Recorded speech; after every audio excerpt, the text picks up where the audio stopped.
дръпне са на някъде. Реактивен. Не аз. Двигател. Другия стоя. Айде да стреснем тя уса. Кресна, кой е?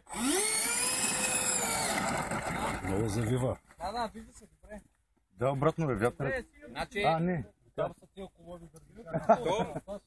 щом ти дойде с това животно, следващия път аз ще сглоба Еврофайтера и ще го докарам и аз да го пробваме. Той е готов на 90%. Да завива.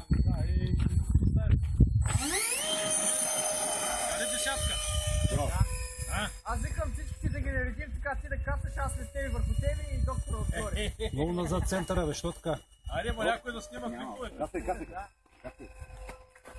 Бутни малко напред лоста. Не, бе, добре ти е, бе. Бутни малко лоста напред. Ами първият старт беше прекрасно, не? Да, батерията нещо към отвора, май. Отиваш за мнение късно. Афектира, нали, здраво, да не се разходи.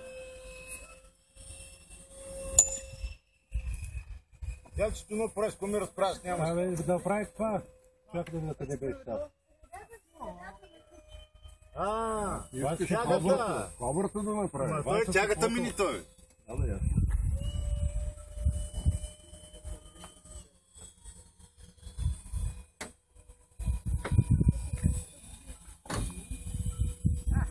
Той изменя ъгъла на това.